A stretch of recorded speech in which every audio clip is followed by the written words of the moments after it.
Hey, everybody. Thanks for joining us. Welcome to Fridays with Steve, number 62, over a year's worth of Friday mornings, talking about technology and solutions. And this is one of those episodes I really like where I get to bring on a guest with expertise and with a different perspective and really talking about the program that they are a part of over at Microsoft and how it can add value to customers. So we're going to talk about Azure strategy. We're going to talk about a program from Microsoft that really can be beneficial for customers in small and medium size. And I'm going to be joined by Dave Carlson. Dave and I go back a long ways. Been friends forever and somewhat parallel careers, and he's over at Microsoft now and a part of their investment in Azure. I told my marketing folks that here's what I needed for creative on this deck. They looked at me really funny. Dave's a basketball player, and so I got him a basketball. But when we first met, it was so long ago that I was riding a big wheel. So that's the background for the why of a big wheel and a basketball. And so today we're going to cover, the commitment to SMBs, this program and its investment that it makes in customers adopting and consuming Azure. Azure is one of the top ways that Microsoft goes to market, and really one of their core measurements. If you talk to any Microsoft employees and mention ACR, Azure Consumed Revenue, they know what you're talking about because it's top of mind for everyone across the whole organization. How you can use this program to grow, and just some of Dave's general thoughts as an expert in this space, and thinking about how people can adopt and consume and really be more have Azure be more useful. One of the things I've mentioned before around our CSP business, sometimes I kind of get in trouble because we actually end up turning off licensing for customers. Do you really need all these E5s, or, maybe a frontline license will suffice. Dave does a little bit of that, and it's super useful, right? Hey, if you've got out of control processes or Azure spend that isn't effective, he wants to help you. So with that, let's go ahead and bring Dave on, and we'll start talking about the program and kind of how he engages with customers. So Dave, thanks for joining me. Thanks for having me, Steve. It's a pleasure to be on. So first time caller, long time listener, I think is what we used to say. Yeah, what's funny is you and I have been talking to each other for 40 plus years, and now that we're doing it in front of a camera, it feels weird, right? Like we've logged thousands of hours, but it just feels a little bit strange doing it this way. So I did a little bit of an intro. Why don't you take a second, introduce yourself, and kind of a little bit about what has led you to this role at Microsoft? Yeah, absolutely. Thanks a lot again for having me. So yeah, I'll go up front. So everything I say here is just my perspective, my opinion. And when we get to a call to action, I'll let you know what you can do. But this is just my take. So I, have as Steve mentioned, our careers are very parallel, right? So started in the industry about the same time. Did engineering roles, sales engineering roles with Microsoft partners, sort of in and out of that Microsoft ecosystem for decades. About 6 years ago, I landed at Microsoft. This is my second role with Microsoft as a CSA, or a digital sales CSA.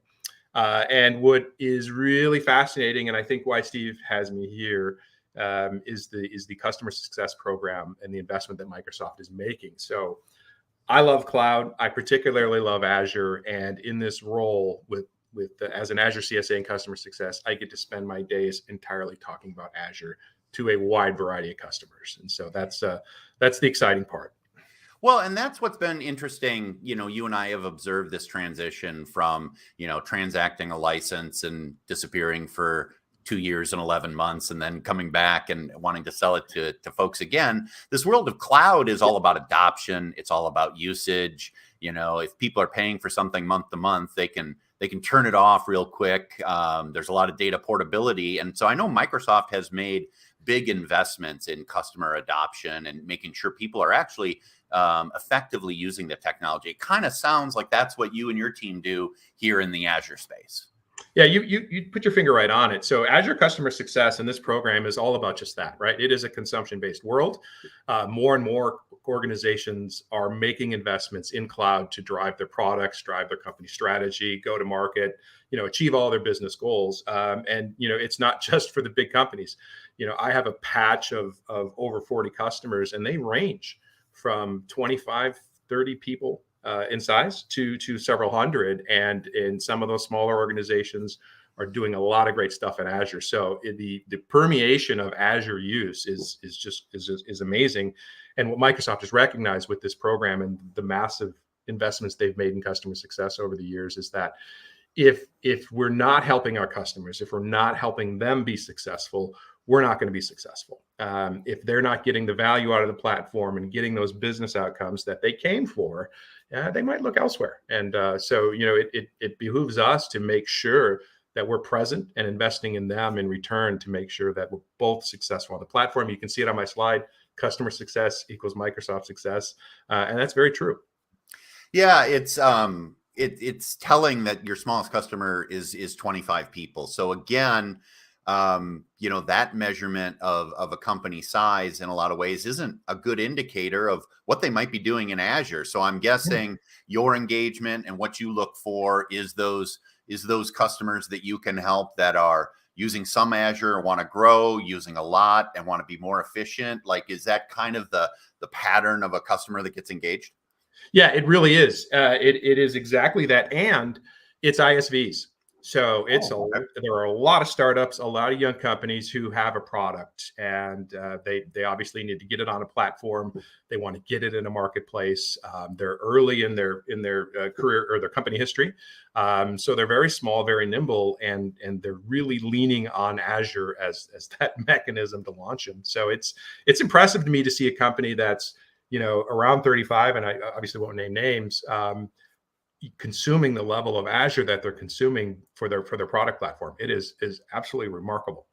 Yeah, it just for everyone, ISV, independent software vendor, right? So the folks that take the Microsoft platform and write accounting packages and mobile apps and the things we actually run in our day-to-day life. And so some of them might be small, but like you said, really growing fast and with a big footprint. So what kinds of activities do you do when you engage? Is it strategic planning? Is it actual architecture and engineering? Is it, code reviews? Like what are some of the activities that you're doing with these folks? Yeah, that's a fantastic question, because it can mean a lot of different things, or it can mean different things to different customers, but depending on their needs. And so the scope, I talk about how it's fun to talk about Azure all day, but the scope of those conversations is actually quite broad. So it could be, and it is very often, hey, Carlson, I think I'm spending too much on SQL. We love it. It works great. Doesn't seem to be optimized. Help me rationalize that a little bit, or understand how I can save more money. Or, there are situations where it's like, we think we aren't doing tagging so well. Can we take an hour of your time to sit down and get into the Azure portal and talk about a tagging strategy? So, in my introduction to new customers, I say I sit at the intersection of technical expertise and customer success. And it really is true. So I will do anything from engaging on a bill and a question on a bill. How do we optimize a workload? To, hey, this firewall rule processing seems to be something's not happening right. Can you help me figure out what's wrong? So it really runs the gamut. Okay. And then when you do engage, is it subject to constraints? Is it, are you just sort of running your own business? And like one of the things I always ask Microsoft people, because it helps me as a partner, engage most effectively, is sort of like, how do you get paid, right? Like, what's going to make you the superstar on the team? So what kinds of things do you actually get measured by that you're really trying to knock out of the park with customers? You said in the beginning, and it really is consumption. Pure and simple, ACR, Azure consumed revenue. That's the term that's used. It comes down to that, and this entire program, and you've got a slide here with some of the benefits, and I've described some of the ways in which I work with customers. How you get to consumed revenue with a customer is by enabling them and making them successful on the platform. Pure and simple. There's no other way around it. your analogy about the EA process from decades ago, where you'd sell them something, you'd show up 2 years, 11 months later, and want to sell it to them again. Those days are long gone, and that's good. We're present every day to enable their success. And again, I'll keep using that word. That's what drives consumption, because that customer may ask me to help me rationalize and get the spend down on this SQL server. But when I do that, they're moving on to other priorities. They're able to address other things, and that's ultimately going to come back in another form of Azure usage. Yeah, I love the number one question on the FAQ, right? I think folks have a hard time hearing Microsoft and free in the same sentence, right? They figure it's one of those Bill Gates email scams. So quite literally, this is an investment Microsoft is making in the small and medium-sized customers of a type, right? Yeah, absolutely. So there's a process by which you get put into this program, and you start at a level and you get moved to someone like me, and you sort of live there. And if you get really big, well, then you go live with someone else who's got more resources. But yeah, this program is free. We think of ourselves as a strategic investment, and there are no services dollars. There's a requirement that you meet with me every now and then, and we get some FaceTime and talk about Azure, but it is completely free. And you probably have other questions about that, but I'd be remiss if I didn't talk about the program benefits. So the program isn't just about me, the CSA. It's Microsoft. There are an army of resources behind us, and the things that we can do for our customers, whether it's fast track for ISVs, which is sort of a dedicated group of engineers that are real product focused, that can help speed up and enable a new startup to market. We have expertise. We have subject matter expertise in certain areas. We can easily point. You want to have a deep dive on Fabric and see some demonstrations of an ETL process. I can go grab an expert. We can set up 45 minutes, and I can show you kind of how that works. So it's really the ecosystem behind me that really drives this program. And yes, it is free. Yeah, there's quite a long list here, and we're familiar, and I think a lot of my audience is familiar with Fast Track. We here at Apex Digital are a Fast Track partner, and so in the M365 space, in Intune, in some other spaces, we deliver services like this. So that paradigm really kind of fits with me when it comes to it. It also looks like a lot of training opportunities and exam vouchers and things like that. Is that something that a lot of your customers are taking advantage of?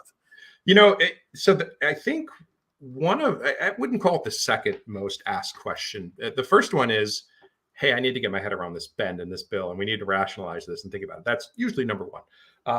But in the top five certainly is, hey, I need to upskill. We need to train. We need to get certified. We are an Azure shop, or we have a lot of investment in Azure, and we want to develop our skills. So there are several programs, and they come and go, but the 30-day skills challenge is kind of a perpetual one that's out there. That's really quite interesting. If you've ever used MS Learn, that's a fantastic website. I use the example with my customers. We are required to get and maintain several certifications, and I use two resources. I use MS Learn, and I use John Saville on YouTube, right? That is how powerful MS Learn is, and that is completely free as well. Yeah, I think all of us would like to thank you and everyone else in the certification industry for discovering the post to LinkedIn button. I know my feed is always littered with whoever has passed the latest exam and taken some training. So give me an example. You talk about FaceTime with customers. You talk about, engaging with them. Do you have like one or two examples of like a current engagement, anonymized, and the kind of work you're doing with the customer? Yeah. So a good example to use is, so a lot of my customers are in one way or another, they have an e-commerce presence. They're selling something on the web. There's a platform that people can use. And a very common scenario with them is we've got a version 1. We developed it, 5, 10 years ago, whatever. It's old. We need to modernize it. We need to go through our digital transformation. We're building version 2, but while we're doing that and getting ready to bring that to market, we need to keep version 1 running. We need to continue to optimize it. We still need to invest in it and make sure it's supporting the business while we get ready for version 2. So I have a customer right now that has sort of maxed out based on their architecture, based on where they have their app services, their compute, and their storage. Maxed out really the capacity of that platform, and they're adding new customers. They need it to continue to grow. So we are engaged. We've been engaged in some initial conversations, reviewing their architecture in Azure, looking at the way the network is laid out, looking at the types of services they're using, and sort of looking for optimization opportunities where we can relieve some of the bottlenecks. So we're working on how we do that, identifying those bottlenecks.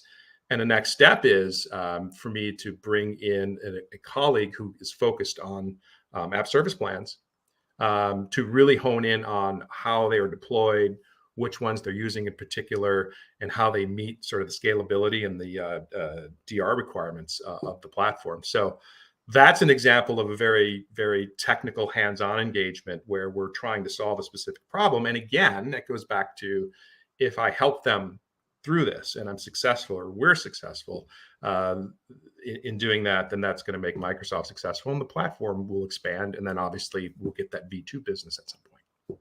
Right. Yeah. And I think that's the key to that customer success, software as a service model is, people have to love your stuff, right? They have to use it. They have to know it, and they have to, use it effectively. Simply because the selling motion has changed so dramatically, right? It is, I could just turn this off tomorrow, or I can maybe it's a lot more portable than it used to be. There's a lot less kind of lock in, when you move into this world, and so it's great to see this kind of investment made by Microsoft in customer success. I'm really familiar with it in the larger accounts, and especially around like the licensing side, the productivity software side, I guess I would say. So it's really interesting to see it on the Azure side. Am I right to assume that, you're small and medium business focused, but like you said, there are handoffs that happen. You grow too fast and get too successful and lose Dave. It's not like you're out on an island now, right? You're absolutely right. And that's one of the ironies of the role. My job is to lose you. Right. Yeah. My job is to help you become so successful that you get to go work with somebody else who has more resources. But yeah, that is exactly right. And starting an SMB or SMC, however you want to phrase it, it and in this program in particular is unique at Microsoft, because where our other areas are they're formed into verticals, right? So they're very industry specific. Here in SMB, we are global. We don't form by verticals. We form by geographies. So in my patch, I have finance, manufacturing, tech, you name it. I've got them all. I think the only thing I don't have right now is government, but I know some that do. So you really will see a lot of different customers in variety. And what's interesting about that is just at scale. I get to work with Apex, for example, as a CSP. I get to learn their business, understand. I have other CSPs, so I get another CSP, and I'm understanding their business. I understand what their challenges are. I'm aware of some of the areas in which they probably need to improve, or some of the things they're going to tackle. So I get to do that as well in the other industries, banking. I get to know that business a little better, and that helps me serve other customers in return. Yeah, so I guess a couple of questions. You mentioned government, and in my world, I think about commercial, and I think about GCC and GCC High. Yeah. So are you saying that you can support customers that are in GovCloud? Yes, we can, and there are some programmatic rules around it that I don't know, because I don't have any of those customers yet. So I haven't had the opportunity to get immersed. But yeah, we are based on geo, and we are global, and I think we're somewhere north of 15,000 customers. Okay. Just to give you an example, this program has been scaled to globally to that many customers, just to kind of underscore Microsoft's investment in the space. And so you're limited to the U.S.? Is that all your customers are U.S. based? Correct. Yep. Okay, you're in the Limited. US So, subsidiary. Got yeah, it. and typical LATAM, EMEA, APAC, right? Typical regions. Right. So if someone's listening around the world, there's a version of Dave, in your region, right? Like Yeah, right. Yeah, insert locality here. that's right. Well, that's great. And so I think the question that's sort of burning on everybody's mind is, well, sign me up, right? So what's the call to action here? Yeah, the call to action is this: if you are if you're in Azure or partially in Azure or thinking of going to Azure, and you sort of fit this small business profile, you can reach directly out to me to find out how to get engaged, how the process might work. Um, the call to action is if you think you would benefit from this kind of program and can commit to the engagement that we ask for in terms of meetings and conversations. Reach out to me. Glad to shepherd you through the process and get you connected. Because there's a lot of goodness. I get new customers going in and out of my portfolio, and there's always that air of skepticism when you first meet them because we talked about free, Mhm. and they always have that moment of what's the catch here, what's going on, and it's a little bit of surprise to it. But and I always say, look, there's a lot of goodness in this. You really want to engage with me because there's a number of things that I can do to help you along the way. Yeah, that funny story from when I started at Microsoft, back in 2002. We were huge, but there was still this air, especially out in the world, of like, ooh, you work for Microsoft, right? And like Yeah. folks had never met someone who had worked for Microsoft. And so we had a guy actually in your backyard who lived in Edina, a consumer, who found the local office number and called and had some Windows complaints and stuff like that. So on my way home from the office, I actually drove by his house and delivered a get free support card. And he didn't believe me for the longest time in the conversation, right? Because are you real? Like I'm here and I'm from Microsoft was very, very funny to him. So it's kind of cute that some customers have that same reaction. Like, wait a second, you're smart, you're real, and this program is free. This can't be happening. Who knew, Steve, that you were the pioneer of Microsoft's customer success efforts? Right, one doorstep at a time in Edina, Minnesota. All right, well, I'll close out with some contact information at the end after I wrap up. Obviously, you're on LinkedIn. If they squint, they can get your alias and reach out, and I'll certainly connect any of my customers with this great service from Microsoft. Any other closing thoughts or anything that you want to make sure people take away about the program? No, I think we kind of covered it, but if you are a customer in Azure and you have questions, you need any help, there is help available. Reach out to me. You can even actually book time with me directly. You don't even have to reach out to me first. You can just get on my calendar and we can talk. That sounds great. Well, hey, Dave, it was great catching up. Mostly, I'm just here for the swag, right? We've got our Microsoft hockey jerseys on. It was great catching up with you. It's an awesome program, and I'm here to help you get the word out. Thanks again, Steve. Have a great day. All right. Thank you, sir. All right. Well, that is kind of a whirlwind tour of Dave's program around Azure customer success. It's hard to believe, right? It's free. It's Microsoft. He knows what he's doing. And it's a place that I know I have customers engaged and super, super satisfied. And so, that's part of the great value of working with partners all up. Is that we know the ecosystem, we know programs, we know connection points. Even if I don't do it myself as a part of my business, I can point you in the right direction, whether it's to another partner, whether it's to Microsoft itself. That's great value that you get working with someone like Apex Digital. So super fun to talk to Dave. Great program. Reach out to your account executive or reach out to me directly over at Apex Digital if you want more information.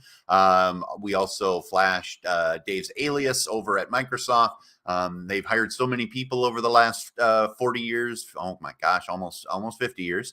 That they've gotten a lot longer than they used to be, right? No more Bill G at Microsoft.com. You can reach out to him directly, book time, find him on LinkedIn, or just work through me and my team. We'll be happy to put you in touch Check out our website for resources. And it was great talking to you. And we'll see you next time on Fridays with Steve.